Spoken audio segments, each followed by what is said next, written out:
All right, ladies and gentlemen, this is Unscripted with Chris Featherstone, and I am Chris Featherstone, ladies and gentlemen. We are here for another week to have some of the best interviews on the planet by yours truly. And so without further ado, ladies and gentlemen, so here's the thing, man. Here's the thing. I met this guy. He probably don't even remember. I met this guy, I don't know, probably about 4 or so years ago. I'm good friends with Bobby Fulton, and I met him in Ohio.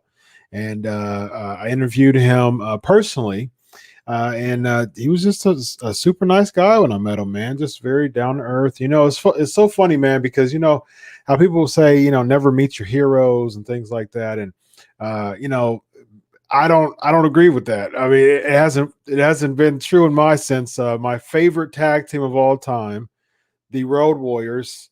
I met Animal, and I did my favorite wrestler of all time, Sting. I did a Q&A with him. So both of my legendary wrestling heroes I've had good experiences with. So so it doesn't work for me. So I'm blessed to have a great experience with my all-time favorites. So without further ado, ladies and gentlemen, my all-time favorite tag team, the greatest pro wrestling tag team in all of history, the Legion of Doom. Tell him, Hawk. Animal, how are you tonight, man? What's up, man? How you doing, bro? What an introduction that was. Yeah, thanks, man. I appreciate it. How you doing, man? Good, man. It's good to see you again, bud. Yeah, I remember that night now. Yep. Yeah, man. Hey, man, first of all, you mentioned the guy's name, Bobby Fulton. Fans out there, all the prayers need to go Bobby Fulton's way. Indeed. Dealing with throat cancer. He already beat it once, and he had a relapse on it. Mm-hmm. So I know he's going through a rough time right now, and it's kind of aged him a little bit if you've seen the photos, you know what I mean? Yeah. So, yeah, man, Bobby's a great guy. I mean, he is, man. Good people. I agree, man. I've been friends with Bobby for a few years. We actually met with me doing some promo stuff, and man, we just start talking Jesus and hey, bro, you can't get anywhere without Jesus. Right. Hard if you don't believe it, but I mean, you know, I agree. That's the truth. Amen. I've been working on this deal, man. I've been going back and forth. Funny story. I met a guy in church that worked out at my gym. Mm-hmm. And when Hawk and I owned a couple gyms in Minnesota, right? Mm-hmm. And big, thick black guy. And if the guy even knew how to work out, he could have been freaking Lee Haney, you know? But he didn't know how to work out. And of all places, he was from Liberia. And he says to me, hey, you got to come over and take a look. My country is rich. Mm-hmm. 10 years later, I'm still going back and forth to Liberia, and I'm part owner of a timber company in Liberia, of all places. Wow. One of the best places I ever went in my life. And the main thing that has been getting us through the hard times, because there's some hard times, is that our motivation and everything is about enriching the lives of the Liberian people. Nice. Number one. Number two, you can't do it without God's covenant upon you to do it.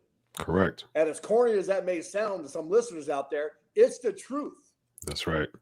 I've had malaria like 4 times. I've had yellow fever. I've had everything in the world. Almost, I had security guys die from Ebola. I was over there during Ebola, and God has kept us healthy.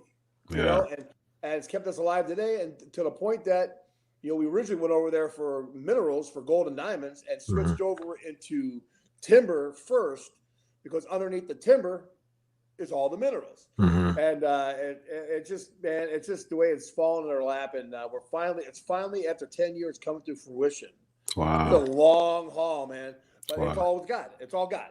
It's all God. You know, no matter, you know, it's. I always tell people, man, you know, it's a great race of life that Hawk led. And he finished that race strong because Hawk ended up finding the Lord before he left. Yes, absolutely. That's awesome, man. All right, let's before we go into the questions, man, let's jump into some stuff. Jump into it. Let's go. Man, you got some meet and greets coming up, man, and October the 3rd, and you got some big event coming up. So let the listeners know about that big event coming up. Yeah, man, I'm doing a deal here with Gimmickry Entertainment here this next weekend. Flying into Philadelphia. I got an appearance with Jack Balin, his collectible store in Queens, New York. And then coming back that night with Gimmickry Entertainment. Going to be on there, selling some pictures, posters, everything. And actually, I'm there with one of the best friends I ever had in the world, man. One of my mentors, Paul Ellering. Is nice. Yeah, it's going to be a blast, man. And we're going into the old Georgia Championship Wrestling start time, 6:05 p.m. Nice. 6:05, man, 6:05. You know, a lot of people up by 6:10, it was over. But yeah, man, and for you listeners out there, because I know a lot of people tune in and listen to you on this network. Hey, I have going up for sale through Gimmickry Entertainment, and Charlie Armstrong will tell you they are freaking beautiful. A set of special made, one of a kind LOD 2000 shoulder pads. Nice. That's only because I got 4 pair and they're clogged my garage up, and I hate to get rid of them, but they were professionally painted by a guy who does Miska Design, that does all the goalies in the NHL. And man, they are freaking awesome. They're like brand new. You know where I got them back from? We had a TV pair and we had an on the road pair. These were buried in a case in the TV truck, and someone sent me a picture from the WWF Attitude Warehouse, and underneath Shawn Michaels' boy toy tights were my pads. I called my brother Johnny. I said, "Those are my freaking pads, man. Where are my pads? Send me my pads." The next day, they were on my step. Wow, nice. The paint is not even marked up. They're like brand new. We probably wore them 5 times. You know, because like I said, we had 1 pair on the road and 1 pair in the truck and a protected hard case, you know, a traveling case, you know what I mean? And because, we wanted to have a pair in every city because at the time we were, on the road 280 days a year, so I have them. So I hate to get rid of them, but, I still have my Chicago ones. And I still have my gold SummerSlam 92 pads with me, so I think I got the blue one, 1 pair of blue left or something like that too. But yeah, man. Getting rid of them on Gimmickry, man. Gimmickry Entertainment, tune in. 6:05 this Saturday, man. It's going to be good. Yeah. Hey, but the good thing is the 21st, and I'm sure all the fans out there and all the fan clubs have seen, Road Warrior buddies are coming back. Yeah. Everybody loves the green face paint. So here you go. You got the black shoulder pads, the green face paint, and I'm telling everybody right now, you see the spikes on those? The spikes are actually sticking up. They're not like the old school pads where the spikes look like spikes, but in one design. Ours is the only design where the spikes are actually sticking up. I got a pair here. I think I have a set here in red shoulder pads somewhere, man. I don't know where my grandson put them. But Who would have thought? 20 years later, these wrestling buddies are still getting used like that, right? Yeah. But yeah, this company here, and that's going to be through Asylum. They go on sale. I'm not auctioning them off until October 3rd, but we're doing a pre-sale because I believe all the fans out there are going to buy them before we even go on air. Nice. But you can see there, it's through Asylum, man. So I got a lot of good stuff going on. Yeah, that's awesome. And actually, not to forget, this Sunday, one of the top growing companies in Texas right now is SWE. Yeah, man. My buddy Tom Lance is running this company called SWE. I'm out there with James Storm and a bunch of other guys. Oh, nice. A lot of NWA guys are out there. I'm out there with Thunder Rosa. I do a T-shirt with Thunder Rosa. Oh, yeah. So yeah, man. So there's a lot of good guys out there. Between Jade Roller and some of the other NWA stars that are there. And this Sunday we're doing TV in Canton, Texas. Nice. Yeah, so I'm getting ready to go down there and do some TV down in Canton, Texas. Man, I love going to the state of Texas. So I'll see some great fans down there too. Nice. And once again, this is coming up on October 3rd. This is Saturday, October 3rd, live meet and greet with Precious Paul and Road Warrior Animal. So go check that out. 11 to 4 o'clock. And that is hosted by the Asylum Wrestling Store on October 3rd from 11 to 4. So be sure to check that out as well. And go to his Twitter for any more information for that. All right. You ready to get into these questions? Let's get it, man. Let's go. All right. So got about a good 20 minutes. So let's run through these questions. Check this out, Chris. Check this out. What's up? Nice. Pretty cool, right? Yeah, that's the animal one. And of course, me, I'm always on there because I hate freaking face masks too. Yeah. And then this is the Road Warrior one or Legion of Doom one, which got half Hawk's face and half mine. Oh, nice. I love it. Yeah, you know who does those, man? There's a company called breakneckgear.com. Breakneckgear.com? Yeah, and they have the ones you can pull over too, like the big scarf face mask too. Breakneckgear.com, man. They have a Road Warrior t-shirt that actually looks like I'm wearing a pair of shoulder pads. It's like a football jersey. Oh, nice. Yeah, it's badass, man. It's really nice. And then they got these face masks that are pretty reasonable. So, yeah, I think I'm on there. Bret Hart's on there. Nasty Boys are on there. I think Carl Anderson and his partner are on there. Luke Gallows. Yeah, Luke Gallows is on there too. Man. Yeah. Cool. A lot of good people got masks for sale on there. Nice. All right. So let's go with Animesh. The Road Warriors LOD will remain my favorite tag team in history. Mine too. What's the origin idea of What a Rush? That was done through my late partner, Hawk.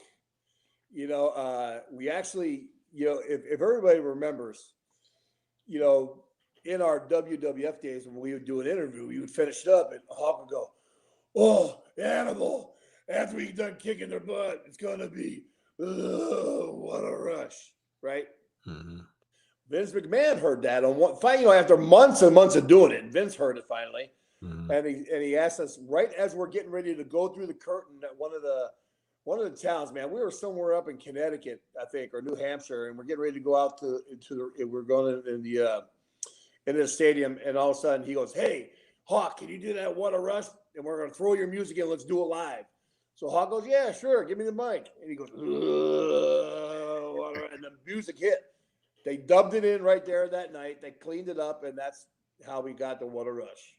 Still one of the greatest theme songs of all time, man. Oh, man. And, we used it in a lot of funny segments, too. If you remember the one barbershop we did with Beefcake. And Hawk's holding, he goes, "Oh, what a brush." Yep. I remember that.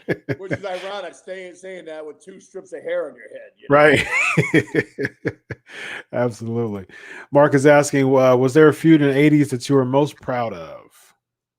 In the 80s and the 90s, man, at that point, we were just happy to be considered one of the top talent in wrestling.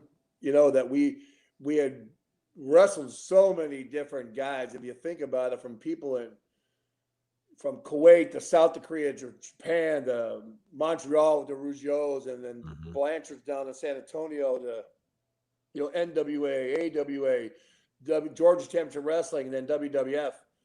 We got to wrestle a lot of great top champions in the wrestling business, and we learned a lot, man. We really learned a lot. I really had a fun time working against the Horsemen. Mm-hmm. Everybody hated the Horsemen. They loved to hate the Horsemen, and they loved to see us kick their butts. Yeah, yeah. And that made our job so freaking easy that all you had to do was play the music, and the match was pretty much over. Yeah, that's why to this day I'm still a huge advocate of baby faces and heels. It just, man, you have to. Yeah. You have to. This middle of the road crap, it worked for one team ever in the history of wrestling, and that was Hawk and I.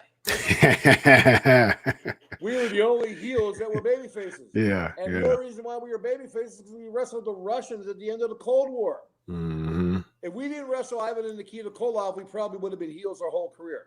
Wow. You know, but when Ivan and Nikita turned us babyface, and even when they tried to turn us heel again against Sting and Luger, that didn't work. Yeah, I remember that. Weird. Yeah. We beat up two of the hottest baby faces in wrestling, and they gave us a standing ovation. You know, but they try to like everything else, man, in the wrestling business, monkey see, monkey do, and they try to copy something that worked before. Mm-hmm. And I think what you got to do in this business, like, you're never going to recreate Hogan. You're never going to recreate Andre. Mm-hmm. Hogan took this business of ours and made it international. Mm-hmm. Andre, eighth wonder of the world, is never going to be anything like him again. Yep. You can't make another Andre. Right. He's going to be Andre forever. And then Hogan's going to be Hogan forever. The Road Warriors are going to be the Road Warriors forever. And Mm-hmm. it's infamy in our business. It's just, there's very few guys like that in our business. Chris, there's like the four major Hall of Fames.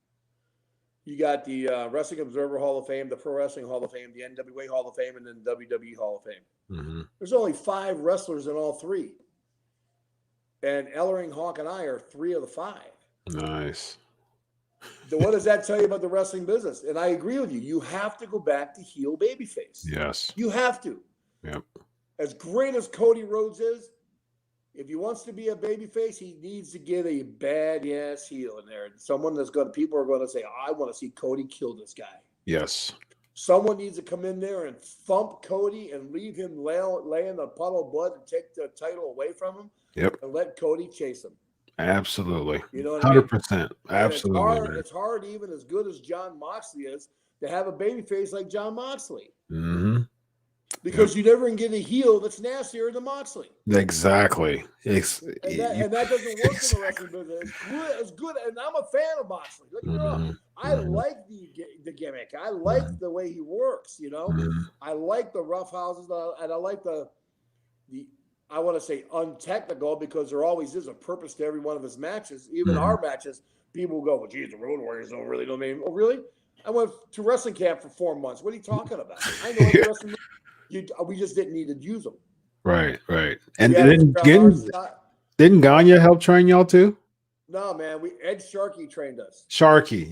Sharkey trained us. Yeah, man. And y'all didn't have any. We are in AWA. Y'all didn't have any type of training with Gagne at all, or was it just strictly Sharkey? No, we were already working main events by that time. Yeah, that's true. We started in Georgia Championship Wrestling with Ole Anderson. Right. And that's where we got our first titles, and we did our first run. And you can imagine being a young 21-year-old kid walking in that locker room, and there's Sergeant Slaughter, Tito Santana, Dusty Rhodes, Roddy Piper, Tommy Rich, Buzz Sawyer, wrestling number 1, wrestling number 2, all these guys, the fabulous ones, the fantastics. And we're going, what? And here Hawk and I come in like church mouses at the time. And the first thing they do is he goes, here's your belt, don't lose it. Wow. We never even wrestled a match together. But that was the best thing that could have happened to us, was being street fighters and being awkward like that. He goes, I don't want you to learn don't do anything you learned in wrestling camp, he said. He goes, I want you to learn not to be a wrestler right now. He said, all right. He goes, do what you would do in the bar. And that's the way we started out. Just and then we started to slowly add stuff in, and power slam here and there, suplex here and there, belly to back here and there. And then, working with the guys we did, against Dusty. And, one of the things I still hear about today, and there's comics about it all over Facebook, which I'm sure you see, is me pretending to take his eye out with the spike. Oh, yeah. People think we did it.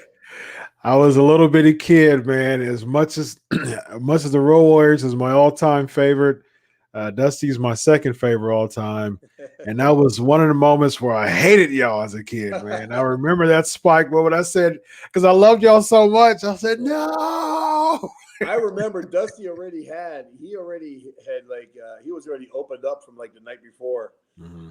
And I had that spike in my hand. He goes, Animal, can you really throw that like a sledgehammer punch with me with that spike and not hit me with it? And boy, I reared back. And if you watch it, I look like I freaking clock him. And I kind of hit him a little bit, but I never hit him with the spike. Mm-hmm. And then I got down there and I'm digging it in. And, you know, this business is all about body language. And you got to oversell what you're doing. The people believe it. Yep. People definitely to this day ask me about that. Mm-hmm. Yeah, you know? I remember that. I do.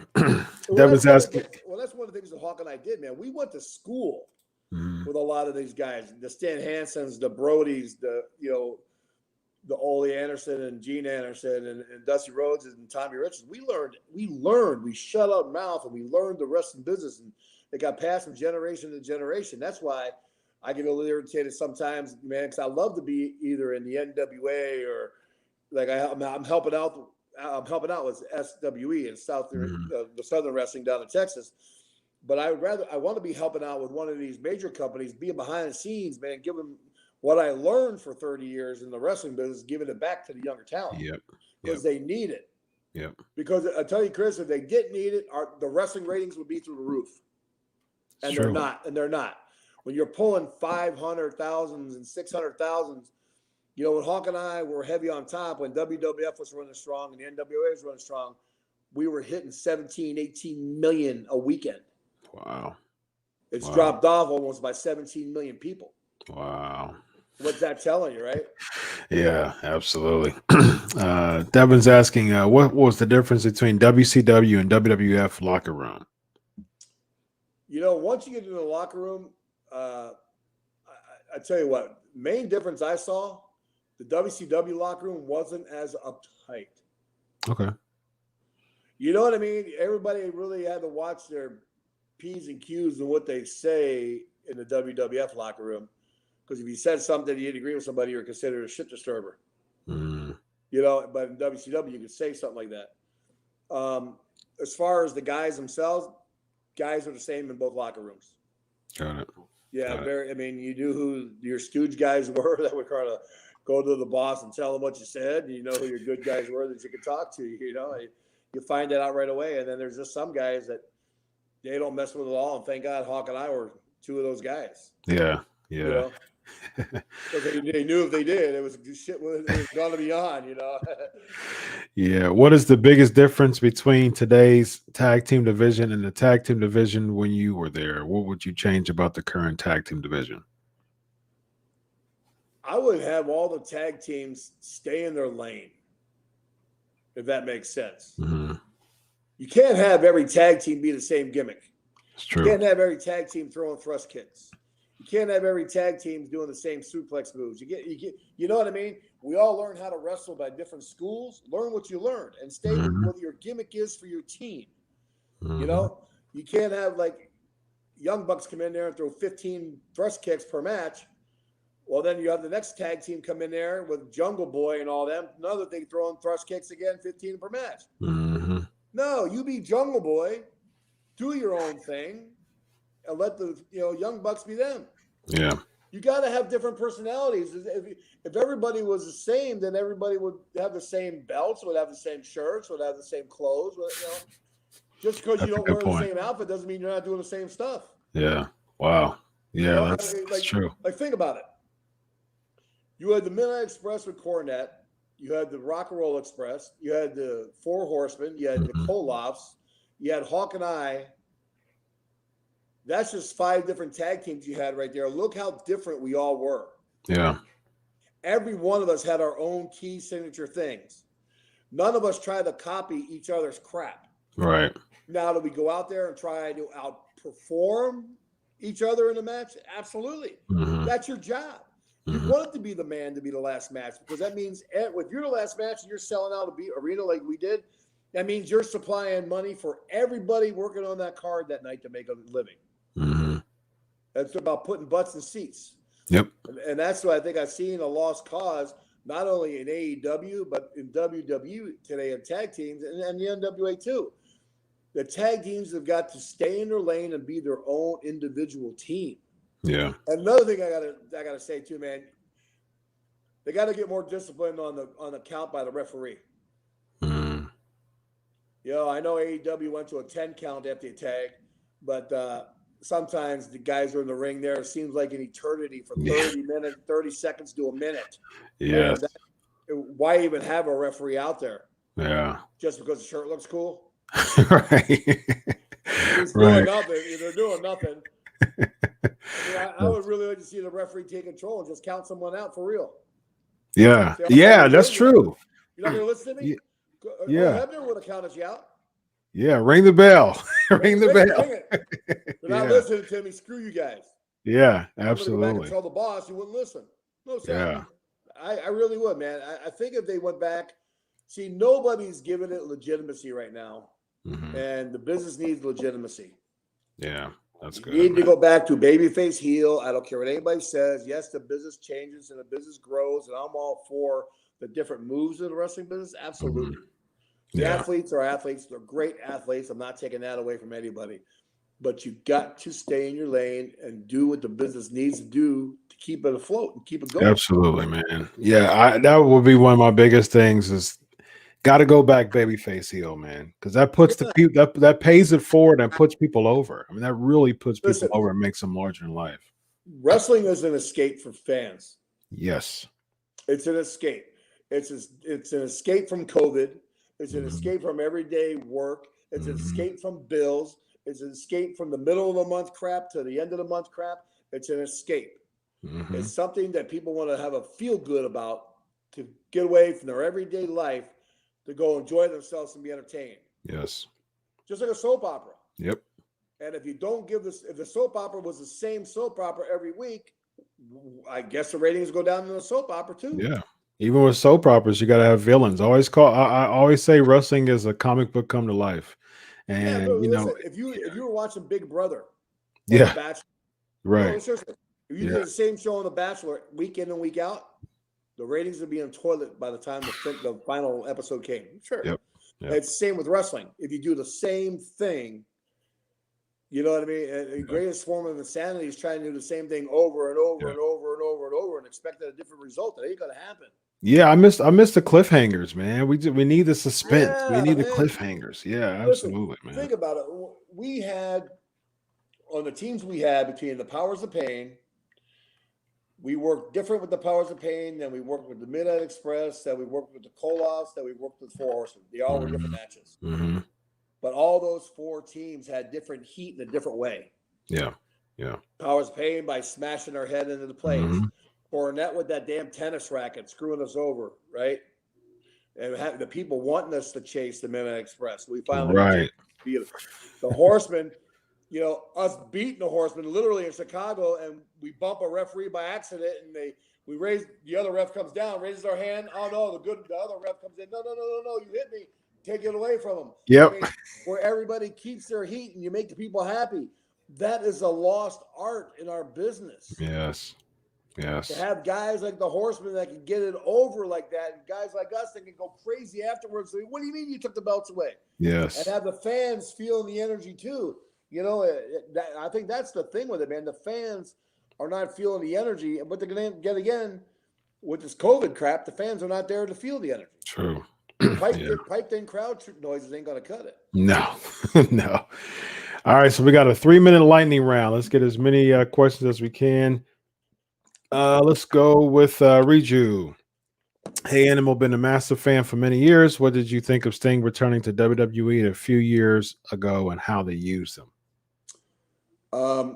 I think Sting missed his window. Everybody's got a window. And I think he missed his window by a few years there with WWE. Got it. Nothing against Sting. Sting is awesome. But I think they kind of. I knew the writing was on the wall. I said, "There's no way he's going to beat Undertaker. No way he's going to beat anybody." I mean, I don't care if you're Sting or who you are. They did not make Sting. They did not make the Road Warriors. That's why they try to change their name to the Legion of Doom. Yeah. But we own the Legion of Doom name too, so it didn't matter. You could have changed us to Legion of Doom if you wanted to. It didn't matter to us. Yeah. You know, we were still the same guys, but we weren't their entity that they made or developed. Mm-hmm. We were already established superstars by the time we got there, so it's a little different in that aspect. Mm-hmm. As if you think back, like The Rock and The Undertaker, you know, Triple H or whatever, all those guys were developed in WWF or WWE, right? Yeah. I mean, Bret the Hitman Hart was one of the few guys and the Hart Foundation that wasn't made in the WWE. Mm-hmm. You know, they were up in Calgary and then they came down, you know, so that, you know, but they got their, I guess, their birth and their international fame by being on WWE shows, you know, so they kind of were like a WWE thing, you know, so, but, you know, and it's almost an unfair thing to the guys because the guys really, all they want to do is have a great match and make money in this business and make the fans happy, pretty much. Yeah. You know what I mean? So, yeah. In that aspect, you know, I hope that answered his question the right way. But I think they misuse Sting, and of course, you know, like myself, you just know to me it was when Hawk died, I lost my heart for the business a little bit. Gotcha. You know, part of me died with the business. Yeah. No matter who I could tag with or what kind of match I had, it wasn't same without Hawk in the corner there for me to reach over and tag. Mm-hmm. So, and then with Sting, I think, you know, when he had so much time off and he had more injuries than I had or anybody had. Mm-hmm. You know, he had a bad knee, and for a long time he had a real bad knee, you know, that I don't think he was the Sting that everybody knew. Mm-hmm. You know what I mean? Yeah. You know, and I knew that Taker was their guy. I mean, listen, man, Taker is one of those guys too. He's in that class I was talking about before, you know, with the Andre, the Hogan, and us, and like Bruno. Taker's right there. Mm-hmm.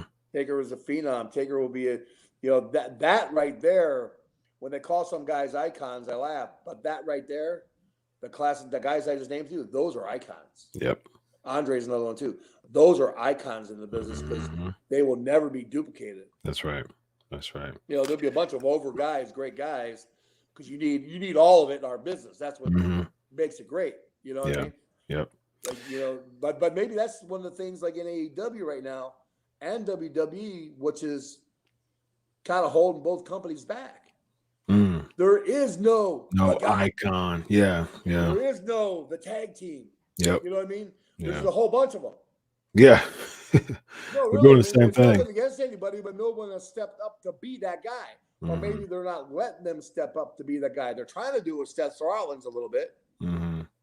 But even that gimmick is a little bit hokey. Yeah. You know what I mean? How many times can you beat people up with kendo sticks? Yeah.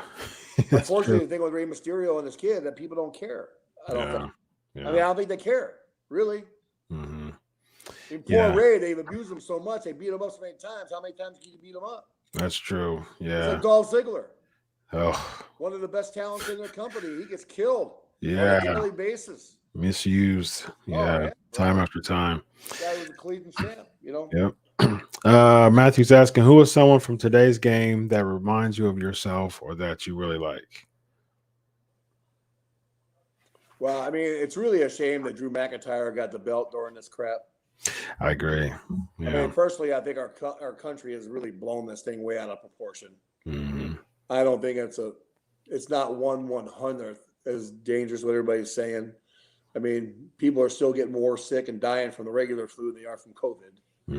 You know, and but I've met Braun a couple times. Braun's a hell of a guy. But I don't know if they're using him the right way now with him going freaking crazy. I like the haircut. Yeah. I like that he shaved his head. You know, that's still growing on me. The baldness is still growing on me. Yeah, I think that his hair was heading that way anyway. Yeah. You know, he had some widow peaks going on there, even though it was tied back. But but you know, there's really nobody. I mean, I tell you, one guy that was there for a little bit that I thought, man, he looks good. It could be a third Road Warrior was freaking Ryback. Then he was gone. But there's nobody that reminds me of me in either company, to be honest with you right now, man. I mean, nobody, because Hawk and I would do some really even our finish, the Doomsday, there's no tag team finish that's as good as ours was. I don't care what anybody says. I'll go to the grave with that one right now. Yeah. You know what I mean? There's nobody really press slamming people, or even if you have guys that look good. Who's the big guy that's with Jake right now, with Jake Roberts? Lance Archer is actually a good buddy of mine. Yeah. Man, let Lance run. Yes. He's the biggest guy in the company. I totally agree. Let him be a bad MNFer out there. Seriously. Absolutely. Let him go. I agree. 100%. 100%. Bring him in and beat him against the top guy right away. Yes. You had enough guys there. You could have let him kill everybody for a year. Yes. Absolutely. And say, if they want to do stats, here's a stat. Oh, I'm 100-0. Yeah. I'm going to be 101. Yeah. I agree. They should have plowed. He should have plowed through everybody. He should be champ by now. He should be world champ. Yeah. He is one of the only people who actually is a bona fide heel and is doing it really good. Like he's still having that heel heat. Yeah. He could have wrestled the underneath tag teams and beat both of them. Yeah. Yep. And then beat the underneath guys. But you can't have a guy like that sitting there you're not using. And no offense, but then you bring in the Warhorse that no one knows. Right? And then you bring in who's the last one he wrestled last week? From SoCal. Scorpio Sky. Oh yeah, one of the greatest guys. Have one, great tag team. He and his partner are. Mm-hmm. And then you have a great match with Scorpio Sky. Well, if you don't beat the Warhorse in 2 minutes, what does that say for Scorpio Sky? That's true. Yeah. Psychology, man. You've got it. Warhorse lasted longer than you, Scorpio Sky. You must suck. Yeah. No, but that's the way the wrestling fans look at it. It's very simple. Yeah. It's a simple method. Yep. Absolutely. All right, so let's bang. Let's do 1 minute, and let's just do like a lightning round, a few words per question. Let's do real quick. Abalash, how was your experience working in the WWE in the 1990s and during the Ruthless Aggression era? Any major difference you can recall? Not really, man. I mean, if the guys are doing their job, the heels are going to be ruthless heels anyway. Mm-hmm. I didn't like some of the stuff that they did, like in the latter part where they did the drunk thing with Hawk. Oh. I think when you had started hitting stuff that's too close to home. Yeah. I didn't like that angle at all. They wanted me to do that part. Oh no. The drunk part, and I said no. No. I said everybody in the world knows that's not me. And for one, I got a kid in high school, a kid in junior high, and a kid in grade school. I ain't doing it to him. Yeah, absolutely. Greg's asking, have you checked any of the War Games matches NXT? What do you think of Triple H bringing it back? The women's War Games was freaking awesome. Yeah.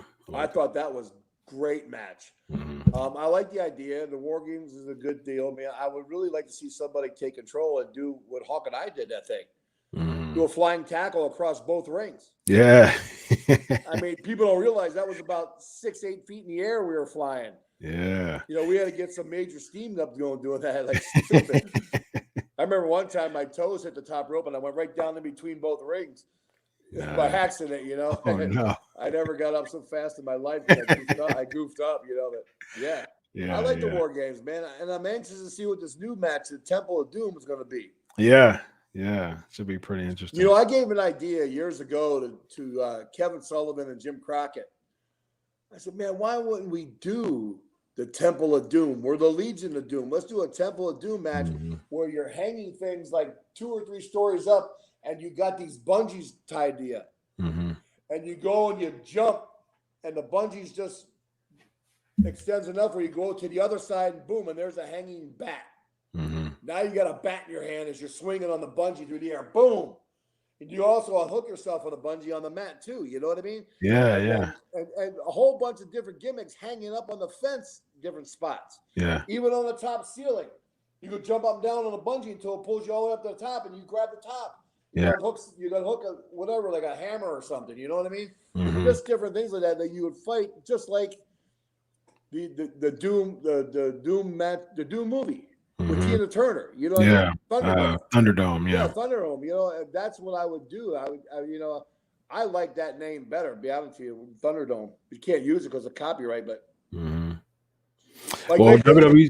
They had guys swinging in that match. Yeah, Thunderdome. Yeah, WWE's using it for SummerSlam, the Thunderdome. So it's yeah. All right, Kim. Saying your wife is sending you lots of love. Yeah, you said Kim, and I saw the picture pop up. That's my girl, man. Yeah, hey, the sweetest girl I've ever met in my life. I love her so much. She's a good girl. Nice. All right, man. Well, I ain't putting hearts and hugs and kisses online for you, so I'm not doing it. Well, it's been a pleasure, man. We got to bring you on for part 2, man. This seemed like anytime, man. Sorry it took so long to line this up. I kind of been, now that everything opened up a little bit, I kind of been busy as heck. Every weekend I'm somewhere. Like I go this weekend, and I'm going out the next weekend, and TV's all. I'm getting ready. Hopefully, they're opening up. I'm supposed to go to Dublin, Ireland, September 21st. Oh wow! There's a big Ireland con out there, a Comic-Con, man. Buddy of mine, Steve Linsky, booked it for me, and I'm dying to get back to Dublin. I hope they don't keep it closed down, you know? Yeah. Well, it's been a pleasure, man. I appreciate it. Yeah, we gotta. We'll get together for part 2, man. It just seems like we just scratched the surface, man. This was awesome. Yeah, man. You got my number, man. Just call me and set it up. I'm good. Sounds good. Well, I appreciate you being on the show tonight, man. All right, man. Have a good night. What a rush. Yeah, man. Thanks a lot, man. Have a good night. Bye.